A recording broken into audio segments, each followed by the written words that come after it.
morning, everybody. So this morning, wow, good morning. I could not sleep after I read some of the news last night. I wondered what I was going to do, how I was going to cover it. And also, I had been for days, well, since Monday, I wasn't sure. Consternation. Shall I write this thing about the rocket and our obsession with rich people and things that are superfluous? But it wasn't our obsession. I think it was the people who were involved, because most of the people were like, what are you doing? I think most people live in a state of reality right now, and folks don't. So I decided that I would, after 2 days of going back and forth of consternation about, shall I write about this? Because I don't want to in any way sort of disenfranchise the women who were there, because it's not about the women, but it kind of was. But it was more about the system in which we live and in which they operate, and also being tone deaf. So I write in there about not reading the room and not reading the planet.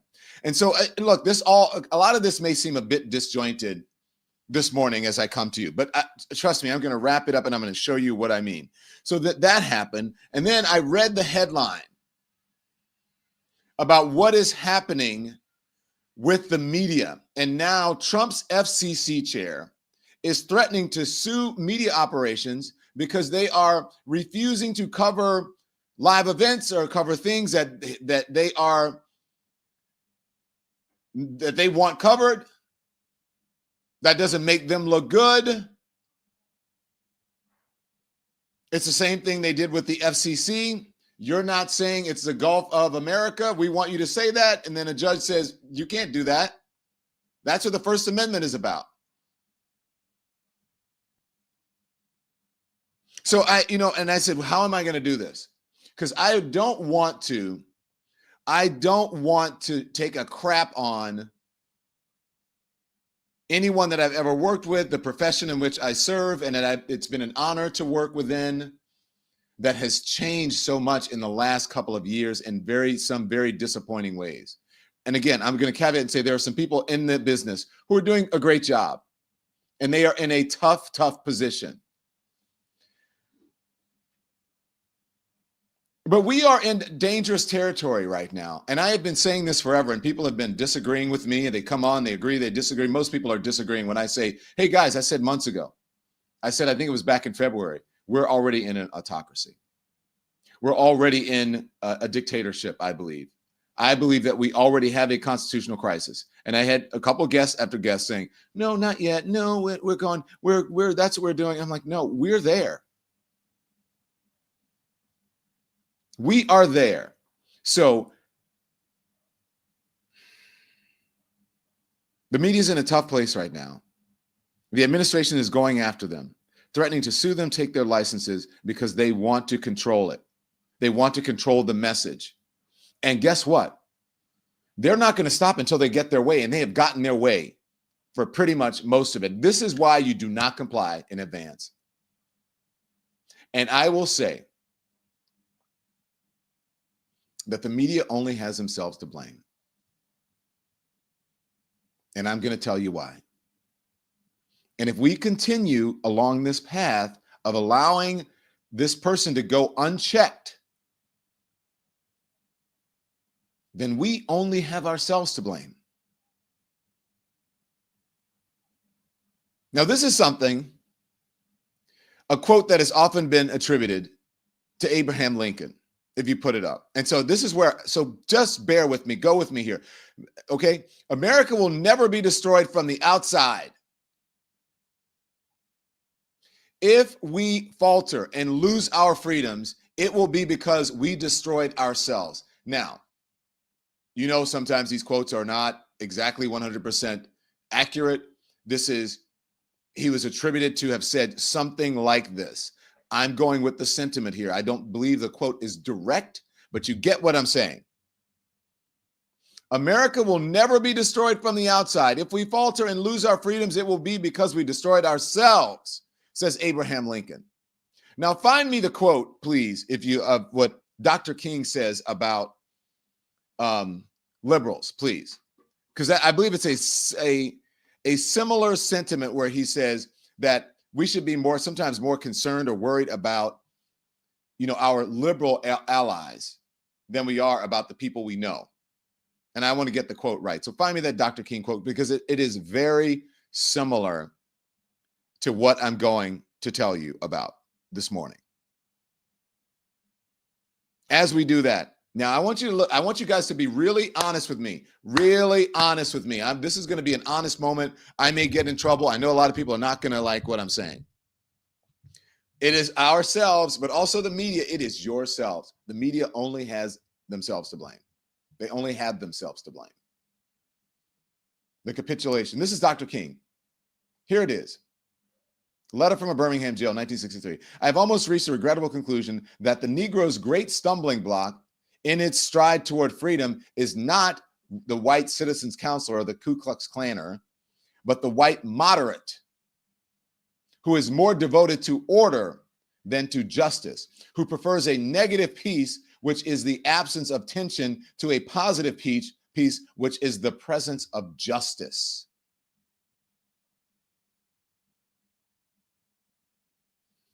I want peace with the administration. What do you need, sir? I want peace with the administration. How do we bring on your voices, even if they're lying, even if they're fascist, even if they are bigots, even if they're fucking racist, even if they are election deniers, even if they are insurrection deniers? Let's make oxygen for those people so that we can make what? Power, and in many ways, whiteness, feel comfortable. And that goes to the people who own the media company, who sit there and they're like, okay, this makes me feel comfortable when I see just this sort of anodyne product where they're just standing there going, here's what, and they are what? They are really just stenographers, or they're spouting the message that you are comfortable with. That is not what America is about. That's not what journalism is about. And in many ways, the journalists have not stood up, because those folks have gotten rid of their strongest voices, their oppositions. And when people say the First Amendment is about, I don't agree with what you'll say, but I'll fight like hell for you to be able to say it. That was the first mistake of complying and getting rid of your most powerful, your strongest opposition voices, because those are the voices that will save you. Because many times those are the voices that are speaking for the people, who are speaking for the frustrated, not the comfortable. And those are the voices that you call racist and race baiters and agitators. That was back in the day when they would call them, you're an agitator. Joy Reid is a dear friend. I did not always agree with her, but I would fight like hell for her to be able to say on the TV what she wanted to say, because what? She was a strong opposition to something that was real. It wasn't fake. She was a strong opposition to the fascism that she, as a smart woman, saw coming. It made people uncomfortable. It made the media bosses uncomfortable. And they said, you got to get rid of her.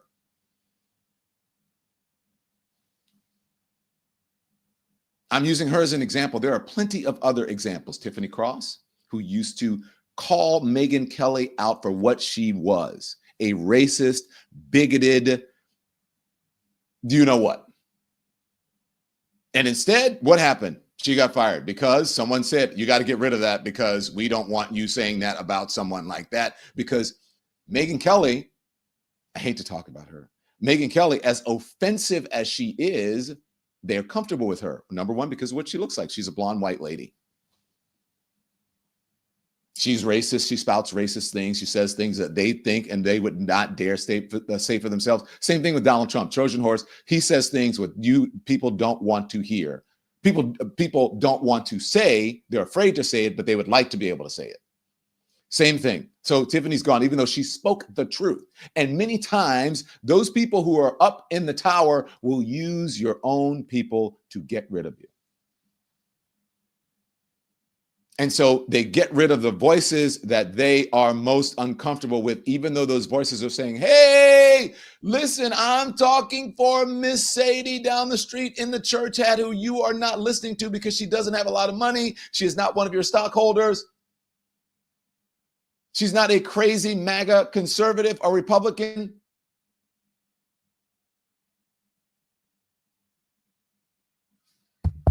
Andy, is this on? Yeah, it's on. Okay. Let's talk about the Mehdi Hassans of it all. As awful as October 7th was, and it is awful, and people should be outraged, and someone should pay the price for it. You don't get rid of Mehdi Hassan. You know what you do? You take Mehdi Hassan in the best version of himself and yourself, and you use it to what? In a constructive manner, have conversations about how different people are, how that people have other opinions than yours. People have other opinions than the preeminent voices in media, in business, in government, everywhere. So I say you only have yourselves to blame because you have gotten rid of your strongest, fiercest, most outspoken, fearless people who are going to tell you like it is. And instead of saying, I disagree with that person, but look, journalism is about people who are what? Holding people to account without fear or favor. And now journalists are fearful and they are favoring the MAGA Trump administration. The media is getting rid of the people who speak out against Donald Trump, and they're putting people on who speak for Donald Trump with the lies. And it's not just about Donald Trump. It could be Bob Williams, who is a fascist liar that the media is speaking out against. But it just so happens that Donald Trump is in office and he is a liar. He is a convicted felon. He is a racist. He was an adjudicated sexual assaulter in civil court. And then the media even capitulated to that instead of standing by their person. And this is why this is a different thing. This is why the Joe and Mika thing hit so hard. That's why it hit differently. I don't blame them for meeting with them. And this is not about demonizing them. I understand why people were so upset because at the moment they said, oh my God, this is a sign of things to come. This is where we're headed right now. And it wasn't that, it was the defending it instead of saying, we're in a tough position right now.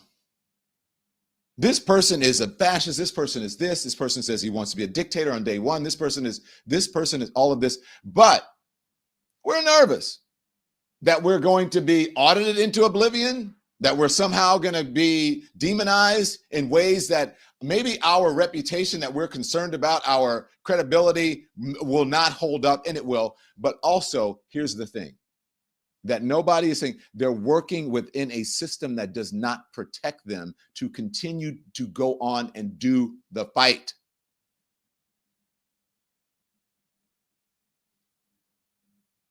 You do your thing, Joe and Mika. We own this company. We're going to stand by the profession of journalism and let them, if we have your back. You said that's how it used to be when I came up. When I came up, every statement was like, we support our journalist. Next, move on. Now it's like, hey, can we come in? Can you come here and talk to you? We have to make room for these voices. The problem is that people come in and they say, we want to move the network into the center and all of these things. That's not what journalism is. Journalism is about the truth. The truth doesn't have a center or a left or a right. And sometimes when you are dealing with people who are lawless, who are liars, who are bigots, who are undemocratic, who don't care about poor people, who don't care about women, who don't care about any of those things, sometimes it may seem like there is a bias because what? You're telling the truth, because the other side does not have the truth on their side. So it's going to look like, well, maybe there's a left and it's a bias or whatever. No. It's the journalists who understand that they must support the truth and they must report on the truth. And so I think that that's part of doing it. It's like you're a soldier on the battlefield and you have to do your job regardless of what. You can't just go hide in the foxhole and not help and save your brothers and sisters because you're afraid.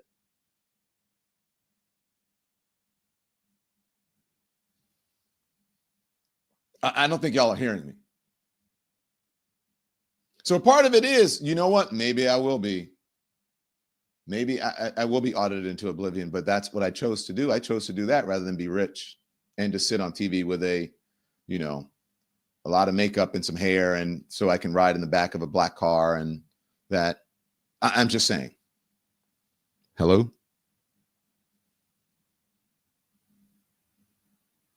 So maybe when the MAGA administration kicks out the AP, maybe all the journalists in the room should stand behind the AP instead of being nervous about what?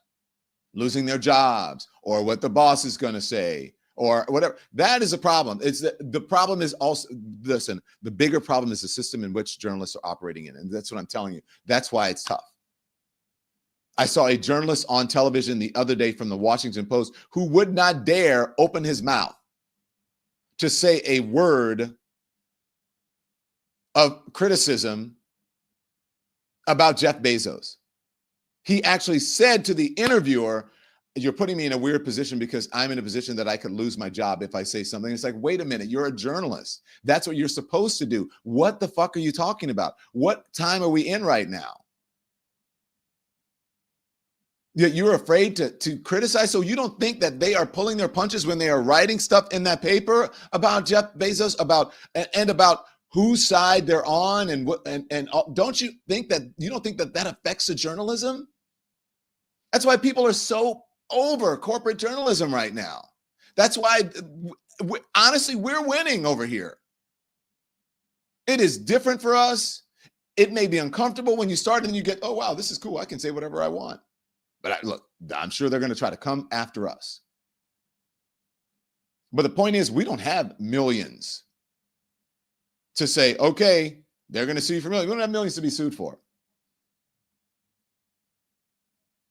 It is the suppression of journalism and freedoms. It's supposed to be without fear or favor. And now people are afraid and they are favoring an autocracy.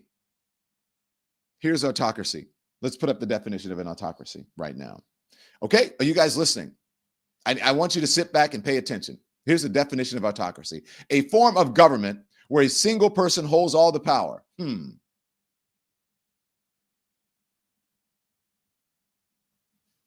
Sound familiar? The person, called an autocrat, can do anything they want legally or politically.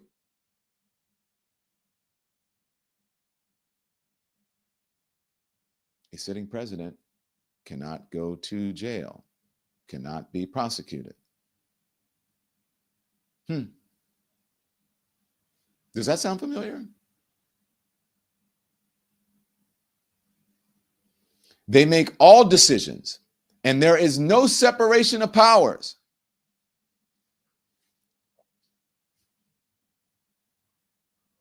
I don't know. I mean, maybe. So look, maybe we were not there yet. Maybe I'm wrong until someone starts defying federal judges, someone starts ignoring the legislative branch, and someone who starts ignoring the judicial branch. Oh, wait. That is already happening. They make all decisions, no separation of powers. They may use propaganda.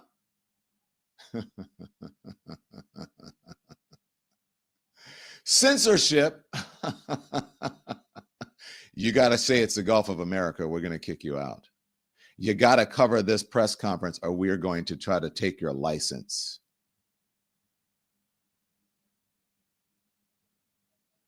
And or violence. And now I would say, okay, so if you know, I don't know, if January 6th hadn't happened, I would say, oh, wait a minute. To control people.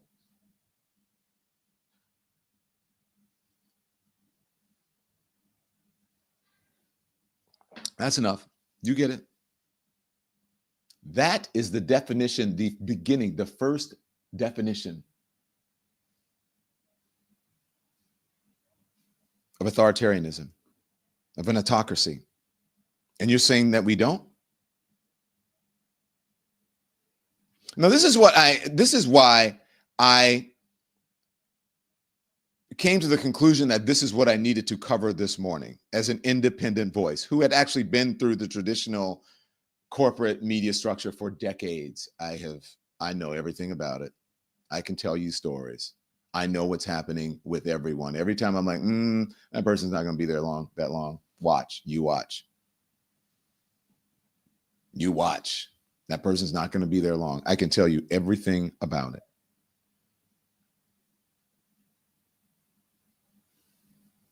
Let me tell you why. This is Brendan Carr. This is what he tweeted. Brendan Carr is the head of the FCC. Comcast outlets spent days misleading the American public, implying that Abrego Garcia was merely a law-abiding U.S. citizen, just a regular Maryland man. Now, this is the FCC chair who is on Twitter. I mean, crazy. When the truth comes out, they ignore it. Comcast knows that federal law requires its licensed operations to serve the public interest. News distortion doesn't cut it. Abrego Garcia came to America illegally from El Salvador, was, validated as a member of the violent MS-13 gang, a transnational criminal organization, and was denied bond by an immigration court for failure to show he would not pose a danger to others. Why does Comcast ignore these facts of obvious public interest? Now, he is the FCC chair. Remember that they're supposed to be neutral. And then he was responding to someone, a random person who is on Twitter, saying, shameful that CNN and MSNBC refused to take Angel Mom Patty Moran as she recounts the terrible tragedy of how Anna Legal killed her sweet daughter, Rachel. Now, Abrego Garcia is not. Abrego Garcia is not the person accused of this. I have seen many things. I gave you an example of the other day when we were going through, it was Signalgate. And I kept waiting and waiting and waiting for Fox News to cover it. And one of their shows, I think it was a 3:00 show. And I'm like, wait, and then they didn't. So is he going to sue Fox News for that?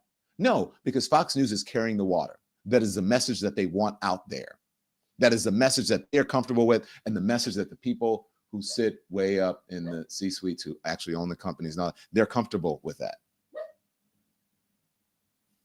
They are comfortable with that. And now let's put this up. This is from Deadline. Okay. Brendan Carr, who is the FCC chair, is going after Comcast. FCC chair goes after Comcast for news distortion after White House claims that MSNBC didn't carry press briefing on deportations. It is outrageous. It should not happen, but it is the media's own fault. And so that's why, we'll get back to that. Hold that thought. That's why you need to support us.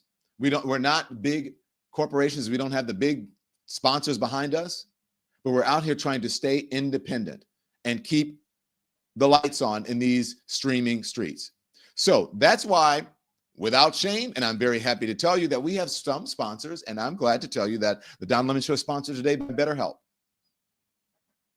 You guys know for years I've been telling people that there should not be a stigma on mental health, that it should be affordable, it should be accessible, that people should talk about it, that you should talk to a professional. It's no different than you having an issue physically with a finger or whatever you got to go to the doctor to have it taken care of. Traditional in-person therapy can cost you hundreds of dollars for one session. And with BetterHelp, you get what? About 50%, on average, 50% off of that. With BetterHelp, you can pay a flat fee for a weekly session, saving you big on cost and on time. Therapy should be accessible and not a luxury, as I said.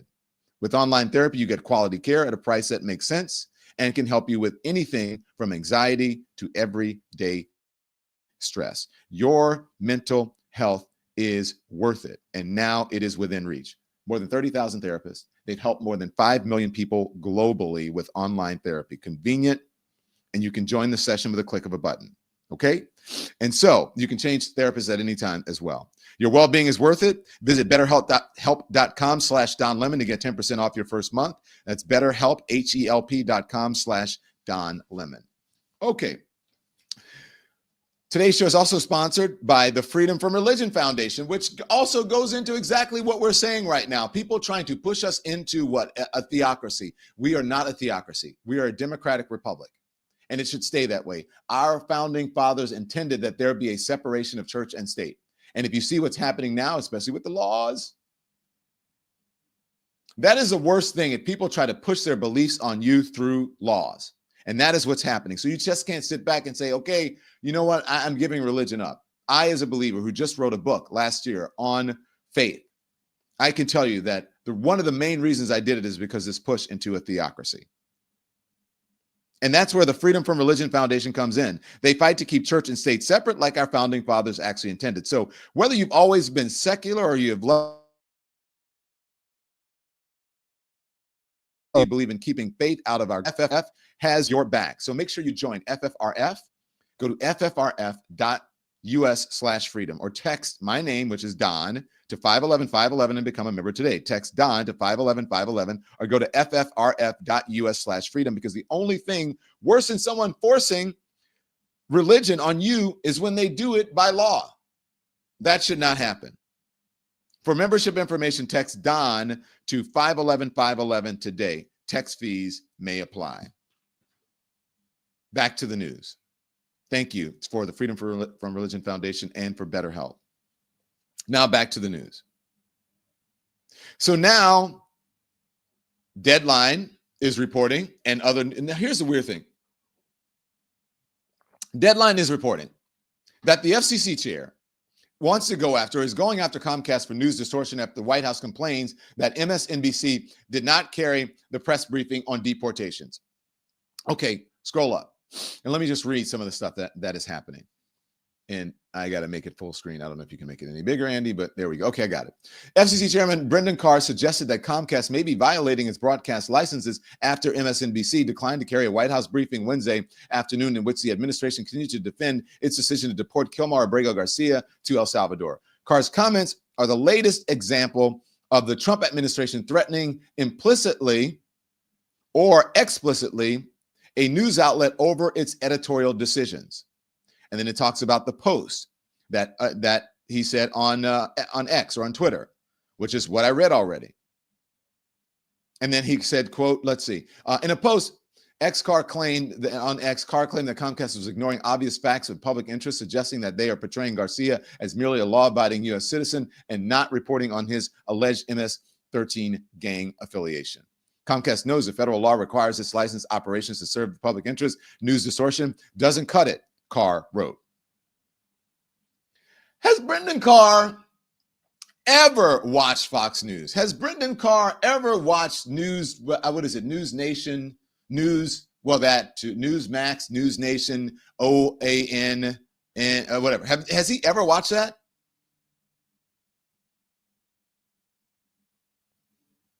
Has he ever watched it? And then there is a photograph of what was on. Now, go to the to the Brady Bunch box.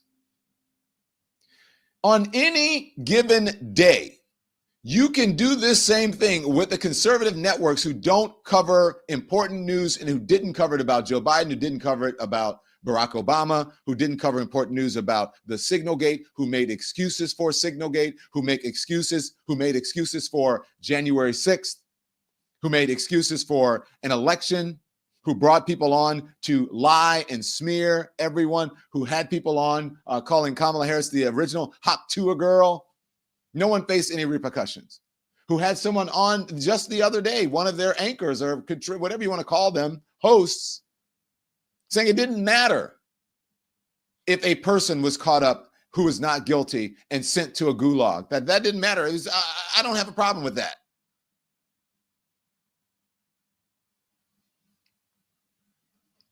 And for the networks who have now become, for some reason, Fox News Light, and they are hiring people and elevating and amplifying people who are just sitting there in order to lie to, insult, infuriate, and distort the message to the American people, to make excuses at any point. Just put that person on because, yeah, that's going to rile them up. And, you know, we got to hear the Trump side. We got to hear that. What if the Trump side is lying? What if there is no truth behind what the Trump side is saying? Then why on earth are you elevating them and putting them on television? Because of what? Because you're afraid of them, or because that is your worldview and you want it amplified? Maybe it's a combination. Is it power? Is it money? What the fuck is it?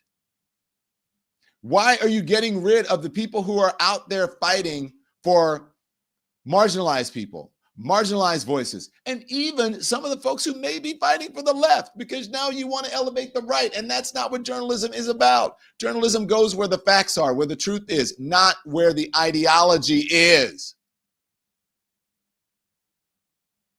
and not where the ratings are. You know, if maybe we put this Republican on, maybe we'll get some Republicans to watch the network. That is never going to fucking happen. Not unless you just want to become a propaganda network where you don't tell people the truth. That is never going to happen. As a matter of fact, what you're going to do is you're going to turn off your core audience. They're going to start cutting you off in droves, and then your ratings are going to go into the tank, and then you lose your credibility because people are like, I can't trust that because I don't know what the fuck is going on.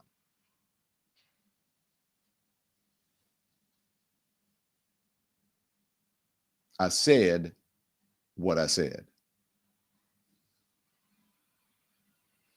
But here's the interesting thing. I see this in the trades. Now, I am not, I'm just a network of one person, okay? And it's just, just a very, very, very smart, astute, and hardworking little team that we have here. And so I saw this. I'll just show you a couple of them. So it was on Deadline. And then I saw it on Variety, if you want to put that up, Andy. So there's one on Variety. I don't know if did you pull that one in or no? No. If you did, don't worry about it. Okay. I'm just going to tell you. It doesn't matter. Thank you. So it's one in Variety. There's one in Mediaite. There's one, of course, in the New York Post about this threatening to sue Comcast and MSNBC. But I mean, honestly, and like I could be wrong. You guys check. I did not see it in many or any of the big news outlets. And I went through it this morning as we were preparing for the show. I'm like, where is this in the New York Times? Where is this in the Washington Post? Where is this on NBC? Now, maybe they look. I'm going to caveat and say maybe they did it and I just didn't see it. So forgive me if that is so. But I didn't see it. I didn't see it on the MSNBC. I didn't see it on the CNN. I didn't see it on the CNBC. I didn't see it on the ABC. I didn't see it on the CBS. And could it be because of this? Because they're worried. Let's see. I think there's another Brendan Carr article. Here it is.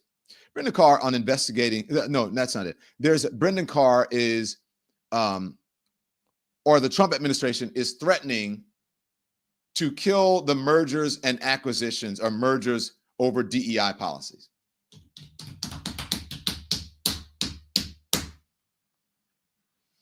My friend texted me this morning, and I'm going to show you what he sent to me. And he said, why is this not the cover of the New York Times? Why is not every news organization not screaming about this? Why are they? And I'm like, oh my God, Steve, hold on. And I sent it back and I said, it's because of this.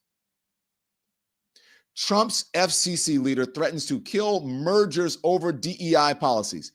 It is their own fault. They did it to themselves. You do not capitulate in advance, because you give a I don't know if you guys, you give a an inch, they're going to take a mile.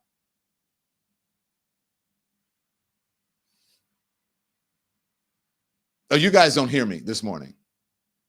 It never pays to capitulate in advance. It never pays to try to cozy up to power, especially if you are seeking truth, especially if you are in a democracy, especially if you are in the business of journalism. And I did say business because it is a business. But especially if you are a journalist and you're in this business, it will never, ever, ever, ever pay. Because what? All of a sudden you find yourselves like, okay, well, maybe we just do this. Okay, fine.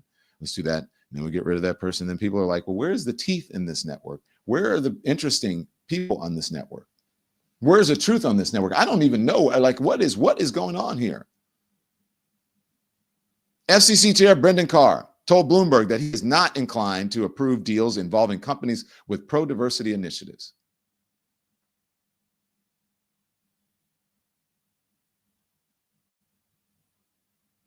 Now, can you guys imagine if this had happened during a Biden administration or a Harris administration or an Obama administration?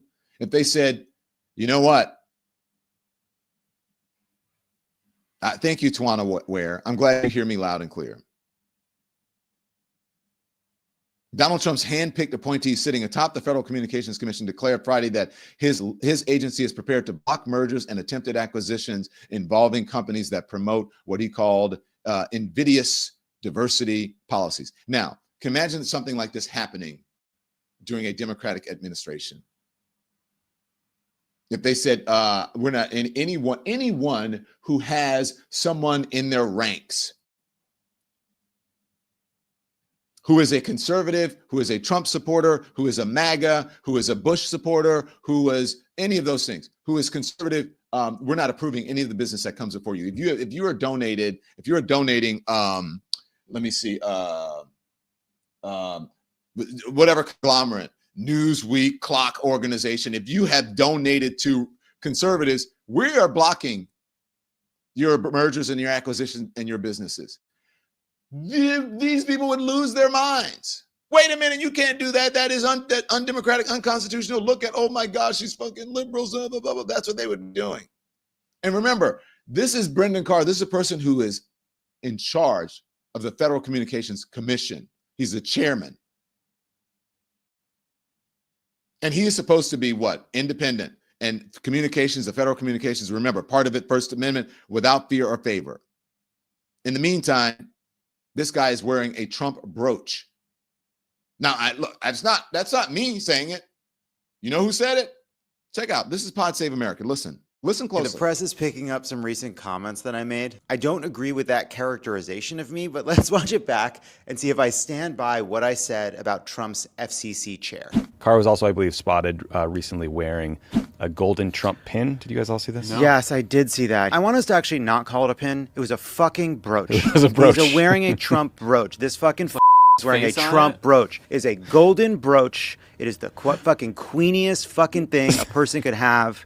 It was drag. He was wearing Trump drag. Yeah, I stand by it. You're wearing a big piece of gold jewelry of a man's face, and not just a man's face. He's your boss. You're wearing your boss's face as jewelry. Andy, imagine if you came to the office wearing a big brooch of Tommy. You'd be ripped to shit. The presidency is a job. The person isn't who you serve. The office, the Constitution, the country is who you serve. So why does this matter other than being a mortal sin against good taste? The FCC is meant to be independent of the White House. It's an agency that regulates how we communicate and receive information. It has authority over broadband licenses and radio and television and internet platforms. But this is who runs the FCC and who co-wrote Project 2025. This is who Trump is telling to strip CBS of its broadcast license because Trump doesn't like 60 Minutes, and he is wearing Trump's face as a fucking brooch. It's just a gay thing to do. These guys consider themselves so straight. It is fucking gay to wear another man's face as jewelry. I already warned y'all about those most vocal anti-gay conservative men.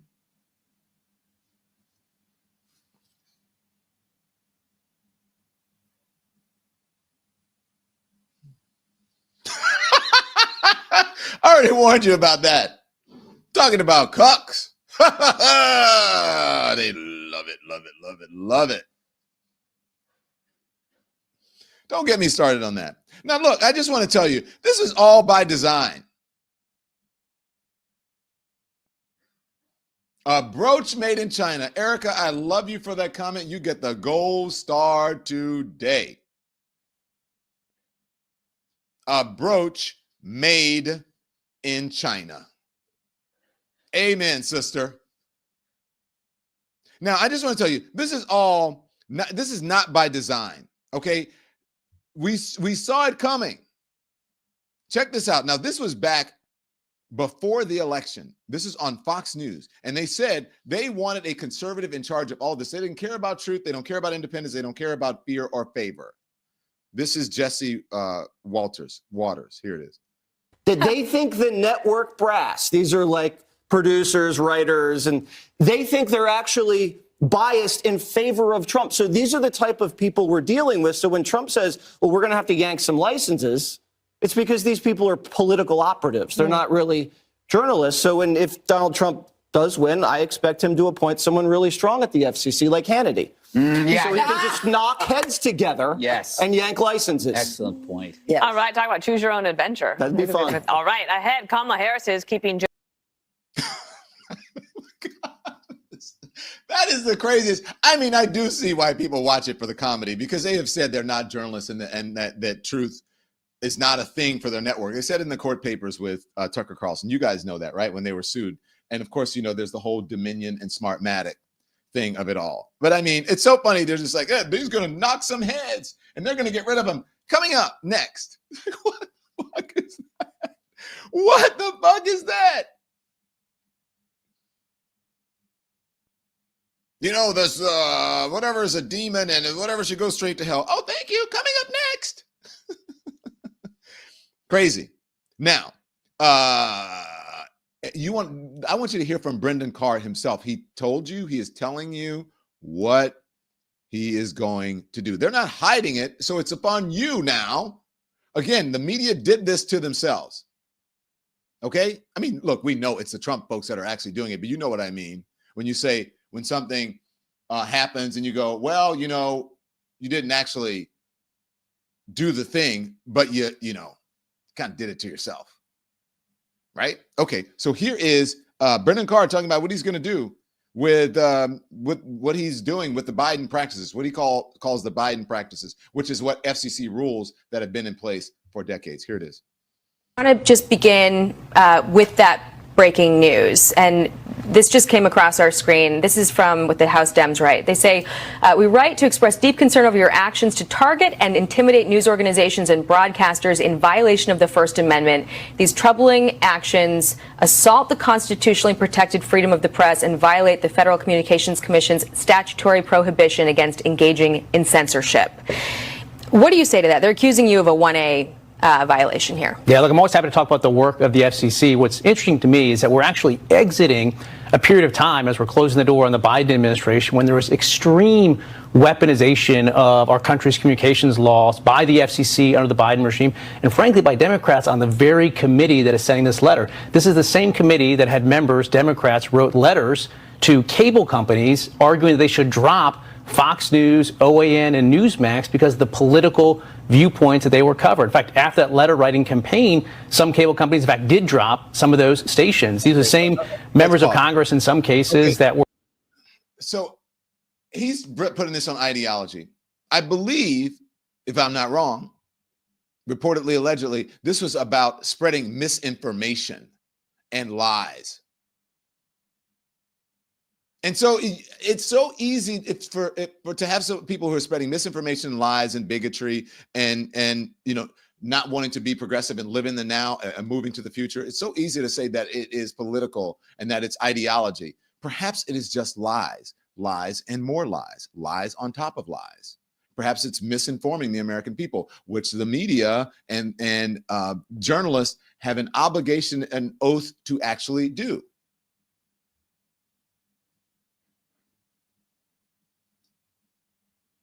Brendan Carr on investigating NPR and PBS. Many people on the right have regularly talked about how unfair it is that taxpayers have to fund media operations that cut directly against their interests. And PBS and NPR are stations that are totally and completely supported by the taxpayer and would cease operations, I believe, if the funding were pulled. And so what is the metric to actually determine whether they are of public interest, whether that's a good use of taxpayer dollars? What can the FCC do to either reset the table and ensure that there's fair coverage or to make sure that these goodies that are given to them by us to stop being abused? Yeah, there's certainly a lot the FCC can do. And I'm going to do it perhaps as early as this week. We'll have some more news on that to share. But the bottom line is, when NPR first came about, if you looked at hang on one second. You can go back to the answer starting at the beginning. These goodies that we're giving them. Let me explain to you and explain to, I forget who this guy is with the black T-shirt. I've been seeing a lot of him lately. These goodies that we give them. Do you guys want to know where most of the money for NPR and PBS comes from? I just wanted to know where most. So he's talking about taxes, right? A lot of it's donations from private donors. A lot of it is taxpayer, or some of it, much of it is taxpayer money. But do you know who puts in the biggest pool of money in the United States, which pays for Trump supporters, mainly, who live in red areas, rural areas, not as populous areas or populated areas in this country? People who live in blue states, the people that they consider liberals, at least the sensible people, many, the people who they would say, are Democrats.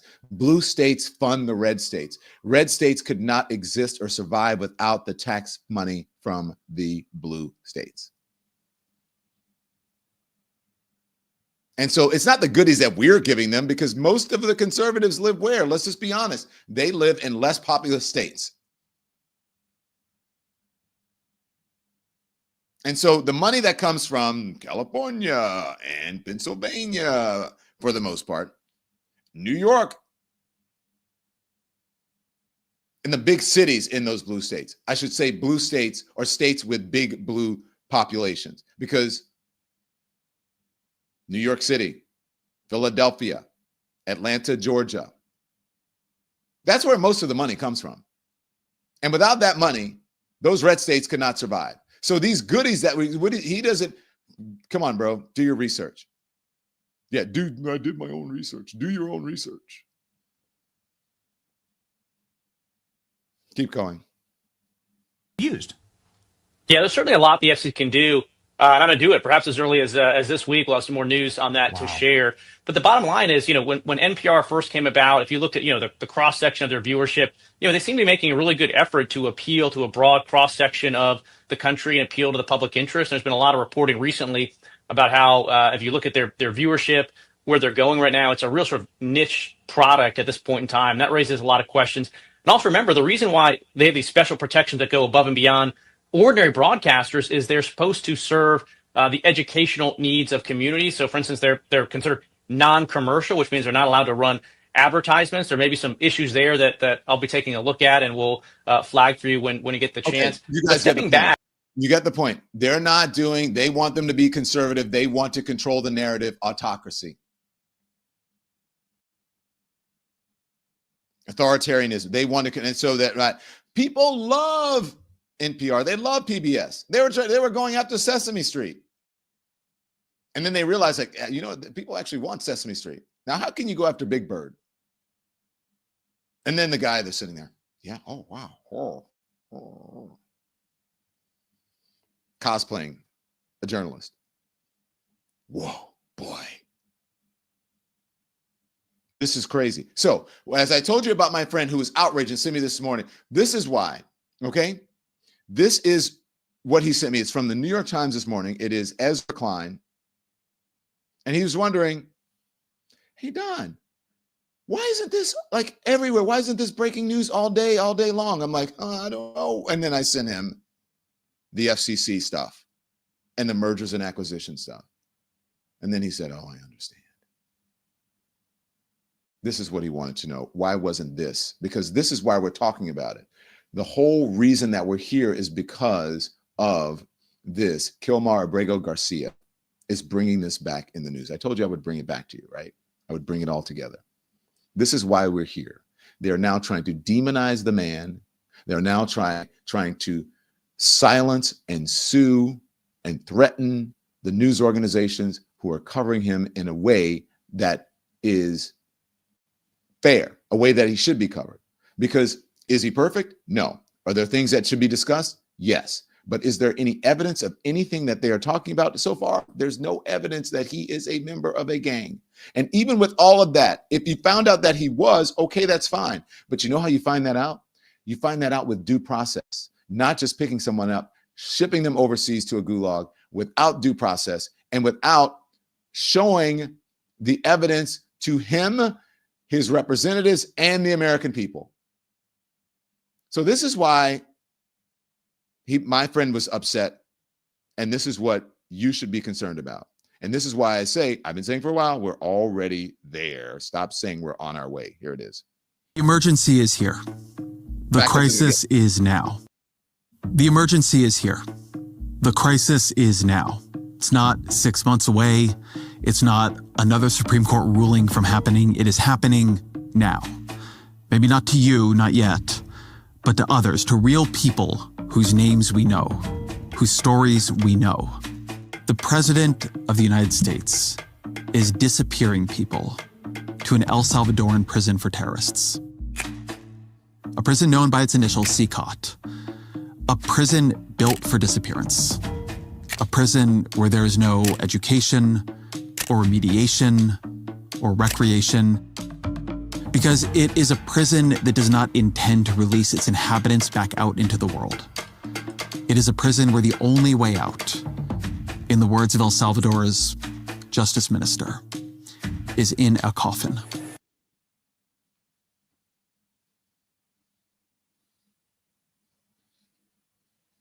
And unless we stop it, it is what has been attributed to Abraham Lincoln.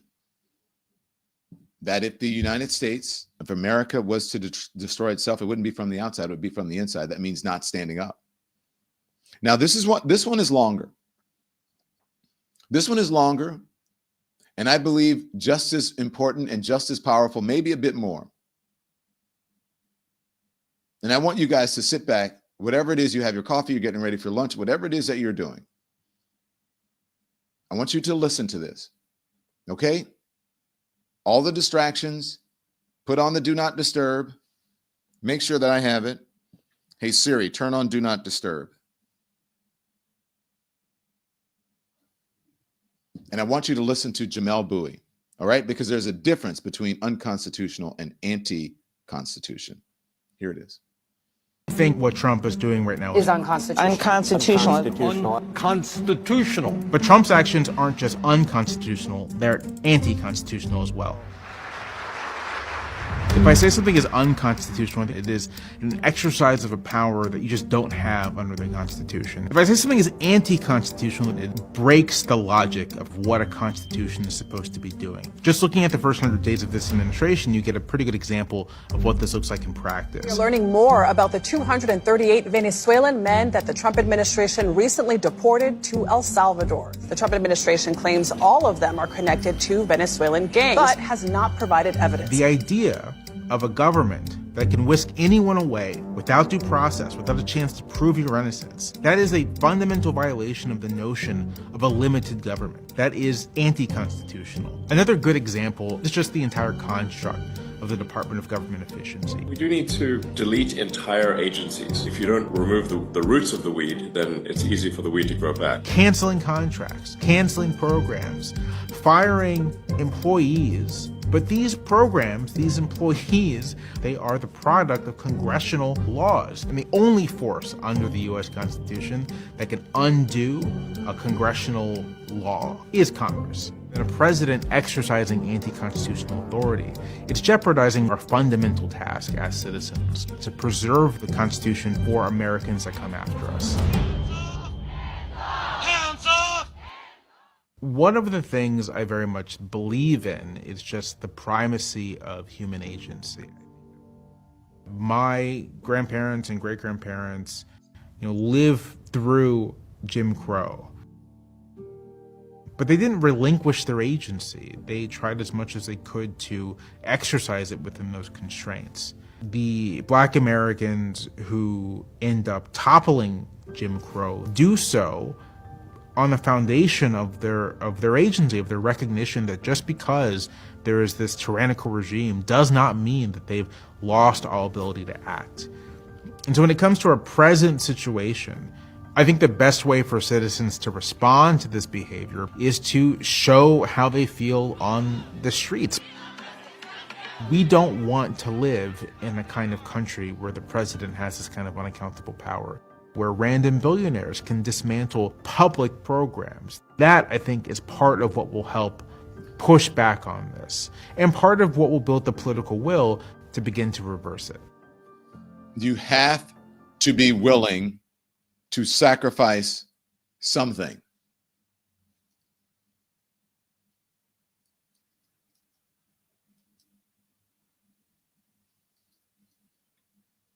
Now, this is how the other side, and I asked about this the other day to the producers, and they were like, oh my gosh, it doesn't, they said it doesn't, how do I say this properly? That it is an important issue, but it also really has nothing to do with due process. So now, as they have been before, they are smearing this man and bringing up issues with his wife about the alleged domestic violence, et cetera, et cetera. That is a smear tactic.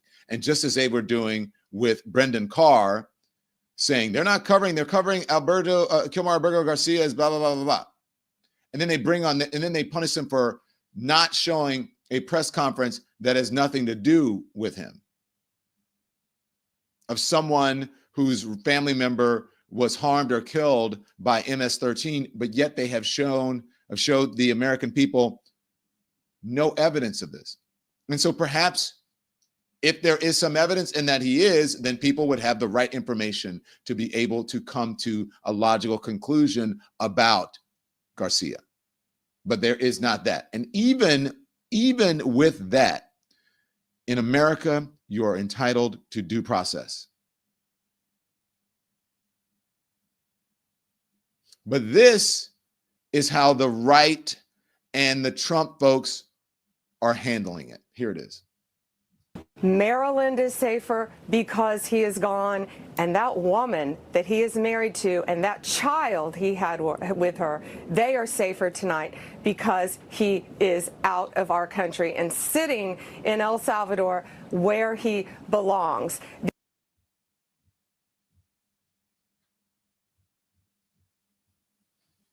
There you have it. Now, even lawmakers who are lawmakers on the right are nervous as well. And many of the ones who are independents who you can't depend on and people can't rely on, you don't know where they're going to go, right? And usually vote on the wrong side. But play this. Here's Lisa Murkowski. I have to say to people who are afraid or who represent people who are afraid, we are all afraid. Okay?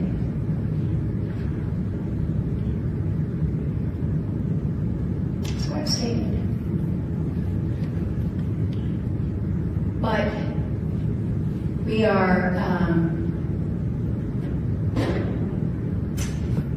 we're in a time and a place where I don't know. I certainly have not. I have not been here before. And I'll tell you, I'm oftentimes very anxious myself about using my voice,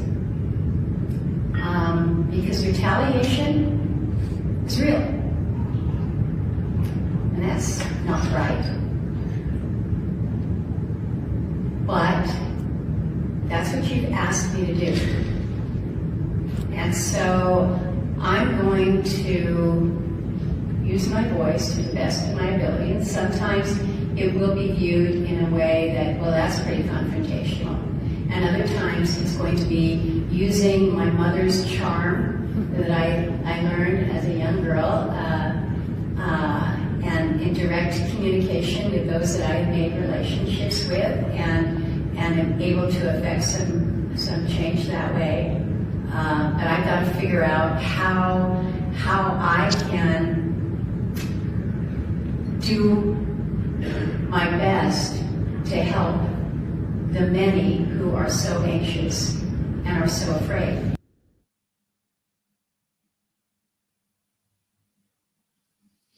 Lisa, do you know how you do that, Lisa Murkowski?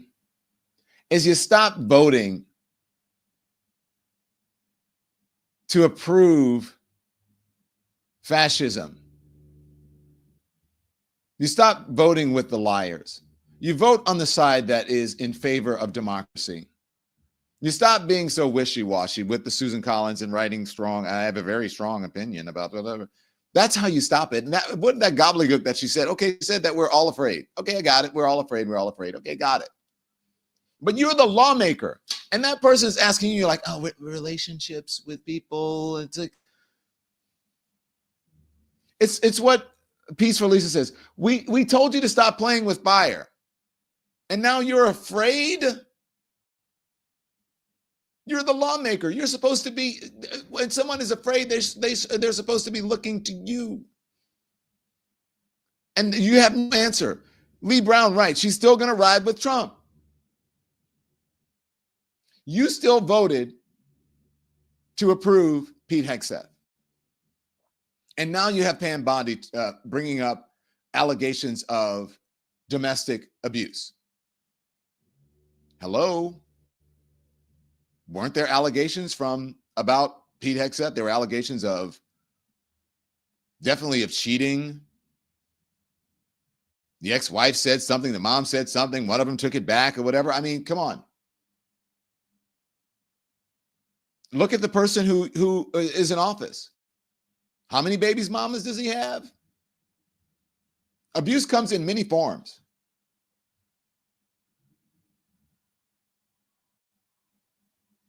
But you have a higher standard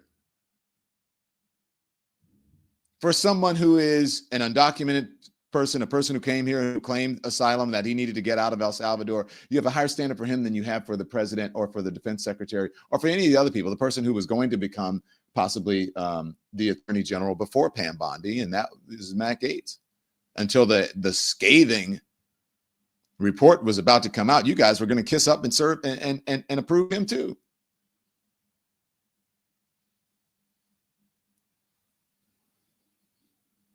But my thing is that you have to do something. I'm going to say, look, I can't tell you what to do, but there are people who are standing up and they are suffering the consequences of it. They have been telling Republicans to stop holding town halls because it's making Donald Trump look bad. It's making them look bad. It's giving the people power.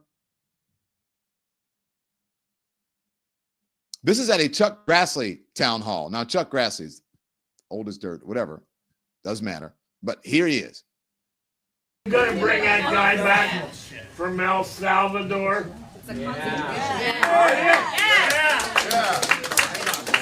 Why not?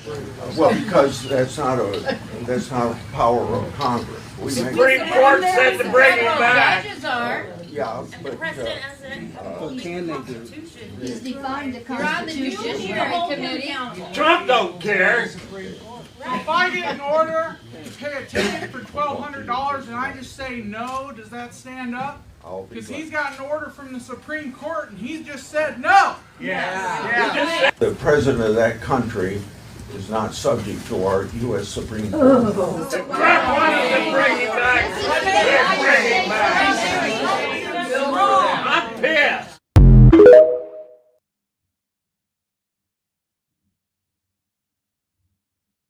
They talked about Joe Biden.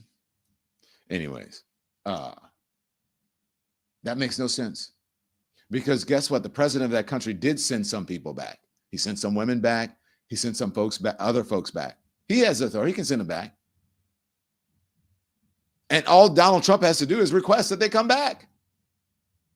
Chuck Grassley, what the fuck are you talking about?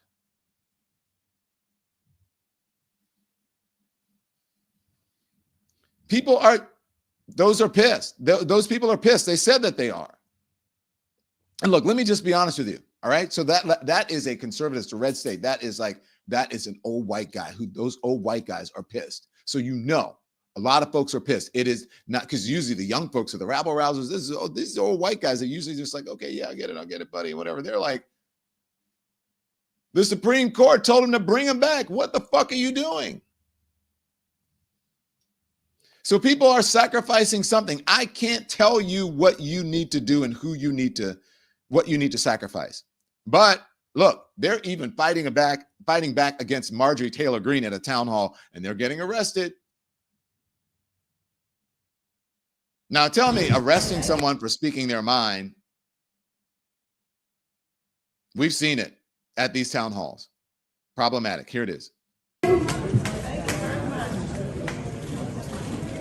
you really doing this? Stop. Stop. Are you really doing it? Stop. Are you really doing it? Really?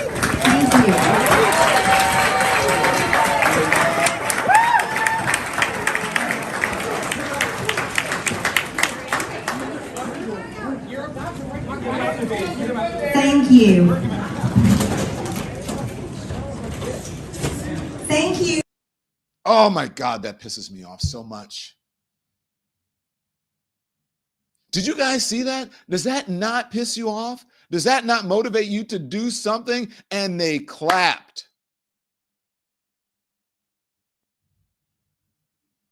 And they clapped until it happens to them. Imagine if someone did that at a town hall that was held by a Democrat and they clapped. These are people who do not believe in the Constitution. They don't believe in freedom of speech. They don't believe in freedom of expression.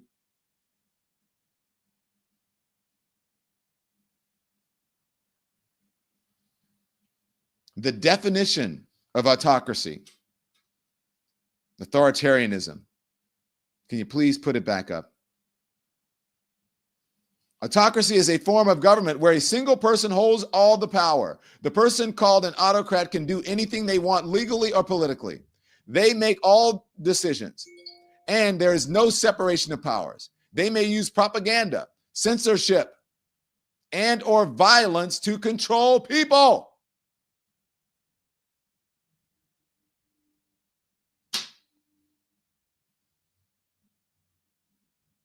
And that's where we are. You got to do something. You have to be willing to sacrifice something as you go about your day to day today. What are you willing to sacrifice? What are you willing to do? Now, I'm not saying it's your fault. It's the fault of the people who voted for this bullshit. But if you want to fight against it, at some point, you got to say, hey, we got to do what we got to do. We have to be willing to get into good trouble. Now, I don't know if that, I just want, Andy, can we just roll back the Marjorie Taylor Greene? And I want everybody to sit down. And I want you to look at this. I want you to see it. I'm going to give you a moment. And I don't care what side of the political aisle you are on. So pause it, but just pause it. Just pause it. And I want to know how that makes you feel. And imagine if this was on the opposite side of whatever ideology you believe in, whatever political party you belong to, whatever president you support. Just imagine if it was on the other side. And just imagine, this is what Jamel Bowie says is not unconstitutional, it's anti-constitutional. Now, I just want you to watch this and watch the reaction of the people in the room. Remember the thing, first they came for me, first they came for this person, then they came for this group and I didn't say anything, then they came for this group and I didn't say anything, and then they came for me and there was no one to stand up for me. Roll it. Are you really doing this? Stop. Stop. Are you really doing it? Stop. Are you really doing it? Really?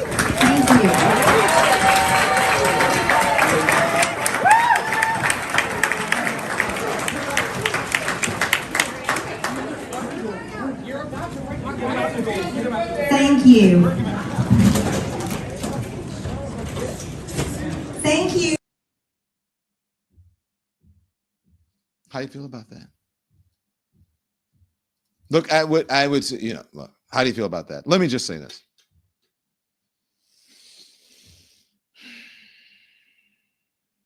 Yep.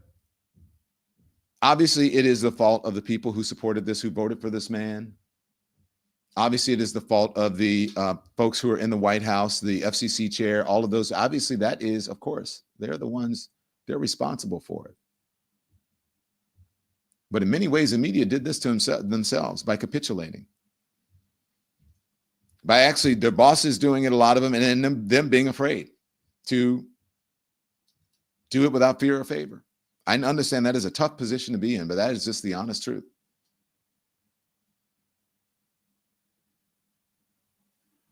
And unless we do something, then we can only blame ourselves.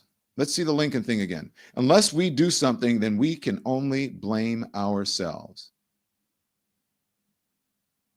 Now, this is a sentiment that has been attributed to Lincoln. And I don't believe it is a direct quote, but it is a sentiment. America will never be destroyed from the outside. If we falter, we lose our freedoms. It will be because we destroyed ourselves.